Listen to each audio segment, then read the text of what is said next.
নমস্কার বন্ধুরা, বাংলার ইনভেস্টর ইউটিউব চ্যানেলে আপনাদের সকলকে স্বাগত জানাই। চ্যানেলে প্রথমবার এসে থাকলে চ্যানেলটা অবশ্যই সাবস্ক্রাইব করে রাখবেন এবং তার সঙ্গে সঙ্গে পাশে থাকা বেল আইকন টিপে অল অবশ্যই সিলেক্ট করে রাখবেন, যাতে করে পরবর্তী ভিডিওগুলোর নোটিফিকেশন আপনাদের কাছে সময় মতো পৌঁছে যায়। তো এই ভিডিওতে আলোচনা করতে চলেছি সামনের সপ্তাহে মার্কেট কিরকম থাকবে, কোন কোন ট্রিগার পয়েন্টগুলো রয়েছে যেইগুলো মার্কেটকে ওপরে নিয়ে যেতে পারে, বা কোন ট্রিগার পয়েন্টগুলোর কারণে মার্কেটে বিয়াররা শক্তিশালী হয়ে মার্কেটকে আরো নিচে নিয়ে আসতে পারে, সেগুলোই এই ভিডিওতে আলোচনা করব। তো চলুন প্রথমে দেখে নিই এই সপ্তাহে বাজারে কি কোনো ছুটি রয়েছে। তো যদি সেই ছুটির ক্যালেন্ডার খুলে নিই, তো দেখতে পাচ্ছেন এই সপ্তাহে একটা ছুটি রয়েছে এই ডিসেম্বরের 25 তারিখে। তো এটাও কিন্তু এই বছরের শেয়ার মার্কেটের জন্য শেষ ছুটি। তো এই ক্রিসমাসের জন্য কিন্তু এই যে 25শে ডিসেম্বর বৃহস্পতিবার দিন মার্কেট বন্ধ থাকবে। তো 4 দিনের একটা সপ্তাহ কিন্তু হতে চলেছে এই শেয়ার মার্কেটের জন্য।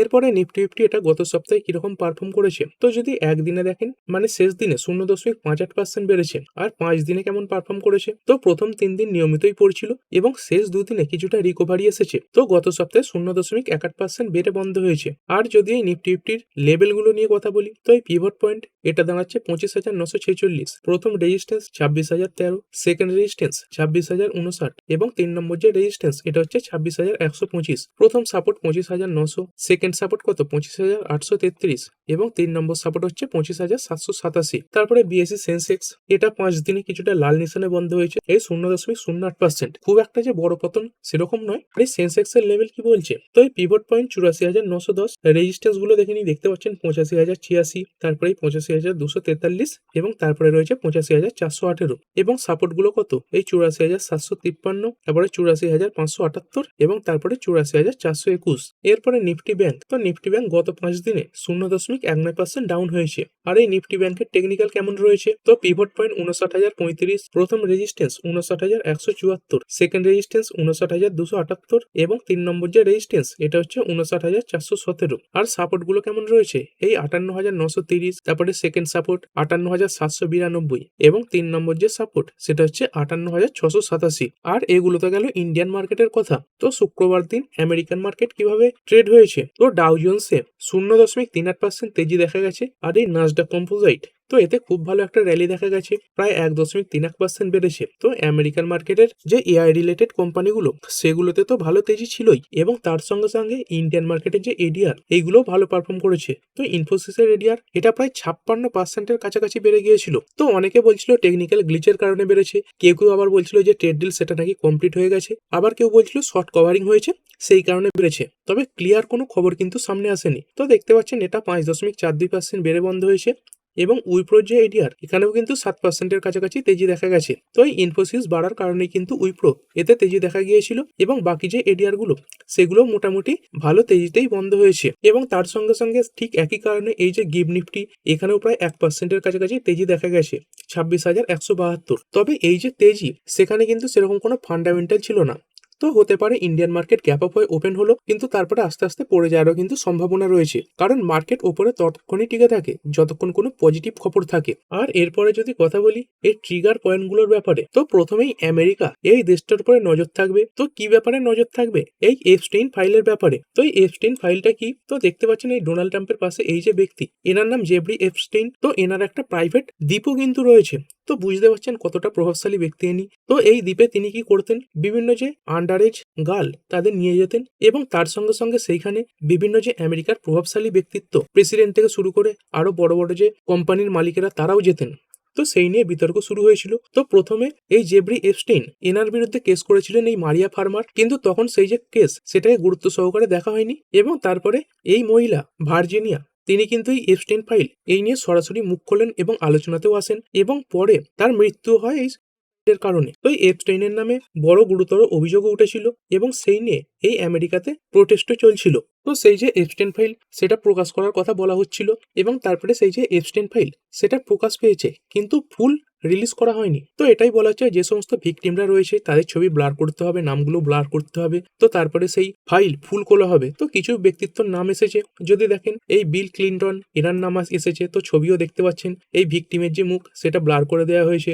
তারপরে যদি কথা বলি এই মাইকেল জ্যাকসন এনার ছবিও কিন্তু দেখা গেছে। তারপরে বিল গেটস এনাকেও দেখতে পাচ্ছেন। তো এখানে ভিকটিমের মুখ দেখতে পাচ্ছেন, ব্লার করে দেওয়া হয়েছে। তারপরে ট্রাম্পের সাইন করা একটা চেকও কিন্তু দেখা গেছে। তো কিছুদিন আগে এলন মাস্ক তিনি কিন্তু এই ব্যাপারে সরাসরি মুখ খুলেছিলেন যে এই এপস্টেইন ফাইল এটা খোলা দরকার। তো তিনি কি বলছিলেন যে এপস্টেইন ফাইল খোলা হচ্ছে না এই কারণেই, কারণ সেখানে ডোনাল্ড ট্রাম্পের যে নাম সেটা কিন্তু সরাসরি সামনে চলে আসতে পারে। তো তিনিও দাবি জানাচ্ছিলেন এই যে এপস্টেইন ফাইল সেটা যেন খোলা হয়। তো তারপরে সেই ফাইল খোলা হয়েছে এবং সেই ফাইল খোলার পরে বিতর্ক দেখা যাচ্ছে, দেখতে পাচ্ছেন কমপক্ষে প্রায় 16খানা ফাইল এখান থেকে কিন্তু ডিসঅ্যাপিয়ার করে দেওয়া হয়েছে, মানে নিখোঁজ করে দেওয়া হয়েছে, এরকম তথ্য সামনে আসছে। তারপরে অনেক যে ছবি সেগুলো রিমুভ করে দেওয়া হয়েছে। তো অনেক ফেমাস যে ব্যক্তিত্ব তাদের নাম প্রকাশ করা হয়েছে, কিন্তু ডোনাল্ড ট্রাম্পের যে নাম সেটা প্রকাশ করা হয়নি। তো অনেকে এটাই বলছেন ফুল ফাইলটা প্রকাশ করলে এই ডোনাল্ড ট্রাম্পের যে নাম ছবি সেগুলো বাইরে এসে যেত, সেই কারণেই কিন্তু এই এপস্টেইন ফাইল এটাকে পুরোপুরিভাবে ওপেন করা হচ্ছে না। তো এই যে এপস্টেইন ফাইল এখানে কিন্তু আরো ফটো থাকার সম্ভাবনা রয়েছে।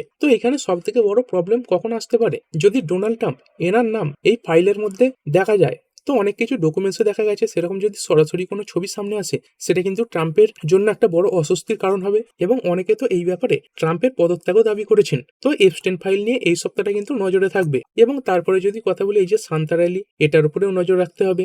এই সপ্তাহ থেকে কিন্তু এই যে সান্তা র্যালি সেটা শুরু হয়ে যাচ্ছে। তো এই ক্রিস্টমাস এই সময় করে কিন্তু এই যে সান্তা র্যালি সেটা দেখা যায়। তো এই সান্তা র্যালি কি, তো দেখতে পাচ্ছেন এই ডিসেম্বরের শেষ 5খানা ট্রেডিং সেশন, মানে যেগুলোতে ট্রেড হয়, এবং তার সঙ্গে সঙ্গে এই তারপরের যে জানুয়ারি তার যে প্রথম 2খানা ট্রেডিং সেশন, এই মোট 7খানা দিন নিয়ে হয় সান্তা র্যালির দিন। তো এই সময়গুলো কি হয়, মার্কেট একটু ভালো পারফর্ম করে। তো দেখতে পাচ্ছেন একটা রিপোর্টে দেখা গেছে এই 1950 থেকে 1969 এই সময় যে স্টক মার্কেট সেগুলো গড়ে 1.3% পর্যন্ত বেড়েছে। তো এই সময় করে আমেরিকার যে মার্কেট সেটা মোটামুটি ভালো পারফর্ম করে এবং তার যে এফেক্ট সেটা কিন্তু গ্লোবাল মার্কেটে দেখা যায়। তো এই সময় অনেকেই সামনের বছর আসতে জানুয়ারি সেই কারণে কেনাকাটা করে। তার সঙ্গে সঙ্গে এই সময় মার্কেটে এই যে ভলিউম সেটাও কিন্তু হালকা থাকে। কি কারণে, কারণ এই সময় মার্কেটে এই যে শর্ট সেলাররা, তার সঙ্গে সঙ্গে বড় বড় যে ইনভেস্টররা তারা কিন্তু ভ্যাকেশনে চলে যায়, মানে ছুটি কাটাতে চলে যায়। তো এই ভলিউম কম থাকার কারণে কিন্তু অল্প কেনাকাটাতেও স্টকের দাম বেড়ে যায়। তো এবারে সান্তা র্যালির দিনগুলো কি কি রয়েছে, তো দেখতে পাচ্ছেন ক্যালেন্ডার খুলে নিয়েছি। তো এটা এই বছরের ডিসেম্বর মাসের ক্যালেন্ডার। তো দেখতে পাচ্ছেন শেষ 5খানা ট্রেডিং সেশন, মানে শেষ 5খানা কি কি রয়েছে,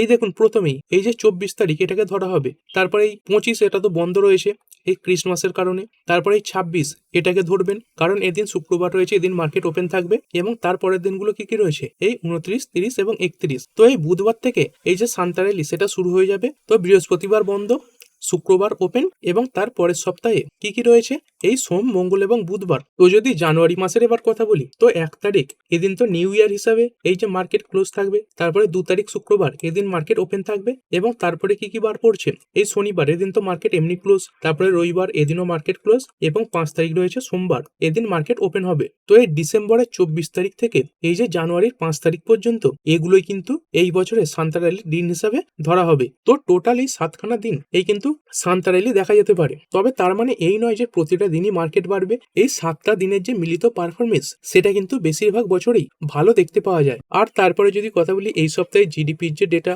সেটা আসতে চলেছে। তো কোন দেশের জিডিপির ডেটা আসবে, আমেরিকার যে জিডিপির ডেটা এটা আসবে। তো এর আগের মাসে শাটডাউনের কারণে এই যে জিডিপির ডেটা সেটা দেখা যায়নি। তো এর আগে এই জিডিপির ডেটা এটা কবে বেরিয়েছিল, তো দেখতে পাচ্ছেন সেপ্টেম্বর 25 তারিখে বেরিয়েছিল। তো তারপরে দেখতে পাচ্ছেন অক্টোবরের যে ডেটা সেটা মিসিং রয়েছে, তারপরে নভেম্বরের ডেটা মিসিং, এবং এবারে কবে আসবে, এই ডিসেম্বরের 23 তারিখে। তো এবারে এই অনুমান কত রয়েছে, 3.2%। কিন্তু যদি দেখেন এর আগে এই যে জিডিপির ডেটা এগুলো ভালো ছিল, 3.3%, তারপরে 3.8%। তো এই শাটডাউনের কারণেই মনে করা হচ্ছে এই যে জিডিপির ডেটা এটা কম আসতে পারে। তো অনুমান এটা রাখা হয়েছে, কিন্তু কত আসে সেটা দেখার থাকবে।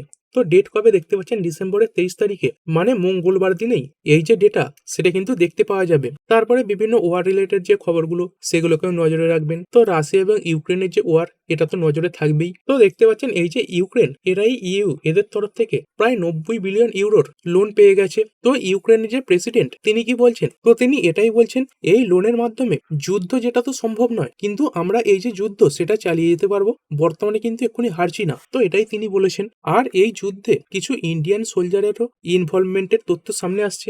তো দেখতে পাচ্ছেন এই ইউক্রেন ওয়ারে এই রাশিয়ার হয়ে ইন্ডিয়ার কিন্তু প্রায় 200খানা সৈন্য রিক্রুটও করা হয়েছে, এবং তাদের মধ্যে এই 2022 থেকে প্রায় 26 জন কিন্তু মারাও গেছেন। তো এর উপর নজর থাকবে এবং তার সঙ্গে সঙ্গে এই যে আমেরিকা তারাও কিছু এয়ার স্ট্রাইক শুরু করে দিয়েছে কাদের ওপর, এই যে ISIS এই যে গোষ্ঠীটা রয়েছে এদের উপরে। তো কিসের জন্য, এই সিরিয়াতে 3জন আমেরিকানের মৃত্যুর পরেই আমেরিকা কিন্তু এই স্টেপ নিয়েছে। তো এই যে ছোটখাটো যুদ্ধ এগুলোর উপরে নজর রাখবেন, এগুলো যদি বিশেষ করে বড় হয়ে যায় তখন কিন্তু সেটা চিন্তার ব্যাপার হবে, আর চিন্তার ব্যাপার হচ্ছে কিনা কিভাবে বুঝতে পারবেন। তো তার জন্য ক্রুড অয়েলের যে প্রাইস সেটার উপর নজর রাখতে হবে। যদি এই ক্রুড অয়েলের প্রাইসে আনইউজুয়াল মুভমেন্ট দেখেন যে হঠাৎ করে খুব বেশি বেড়ে গেল, তো তখন কিন্তু বুঝে যাবেন এই যে যুদ্ধকালীন পরিস্থিতি সেটা আবার শুরু হচ্ছে। আর যদি মোটামুটি এরকম 1% ওপরে বা 1% নিচে থাকে তো সেখানে কিন্তু চিন্তার ব্যাপার থাকে না। আর তারপরে ট্রেড ডিল, তো এই ট্রেড ডিল নিয়ে বারবার আমরা খবর শুনেই যাচ্ছি, কিন্তু ফাইনাল যে ট্রেড ডিল সেটা কিন্তু সামনে আসছে না, আর এক্ষুনি আসার কথাও নয়। তো আমেরিকার যে সুপ্রিম কোর্ট সেখানে কিন্তু ট্রাম্প বিভিন্ন দেশের উপর যে ট্যারিফ লাগিয়েছেন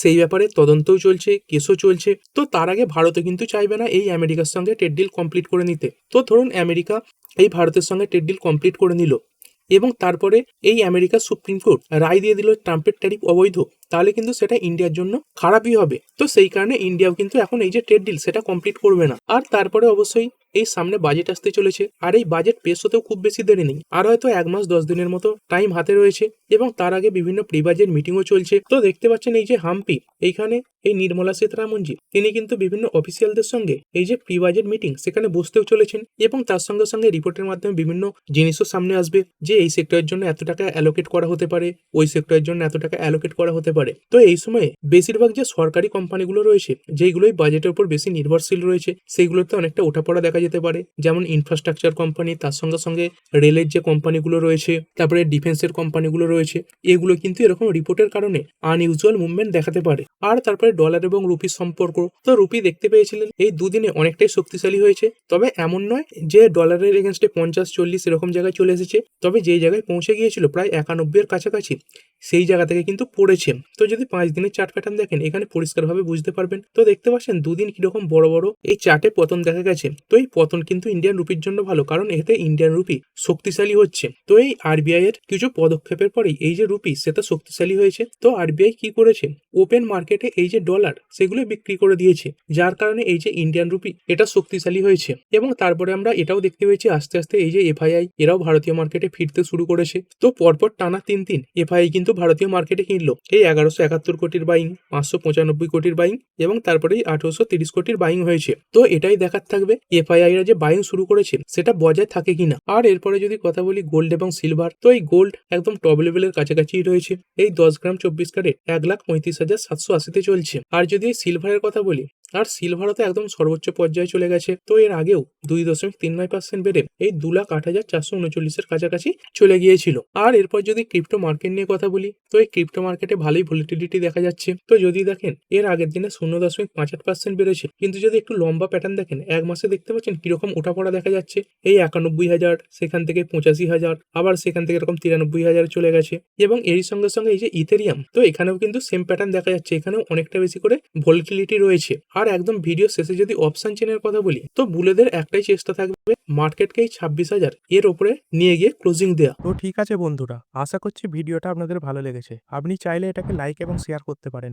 আর শেয়ার মার্কেট সংক্রান্ত ডেইলি নিউজ আপডেট পেতে চ্যানেলটা সাবস্ক্রাইব করে রাখবেন এবং পাশে থাকা বেল আইকনটি টিপে অল অবশ্যই সিলেক্ট করে রাখবেন, যাতে পরবর্তী ভিডিওর নোটিফিকেশন আপনার কাছে সময় মতো পৌঁছে যায়। আর হ্যাঁ, ভিডিওটি শুধুমাত্র ইনফরমেশন এবং এডুকেশনাল পারপাসের জন্য বানানো হয়েছে। আমি সেবি রেজিস্টার্ড নই, তাই কোনো প্রকার শেয়ারে কোনো প্রকার বাই, সেল, হোল্ড বা অ্যাভারেজ করার কোনো সিদ্ধান্ত নেওয়ার আগে আপনার যে ফাইন্যান্সিয়াল অ্যাডভাইজার আছে তার সঙ্গে অবশ্যই আলোচনা করবেন। দেখা হচ্ছে পরের ভিডিওতে। ধন্যবাদ।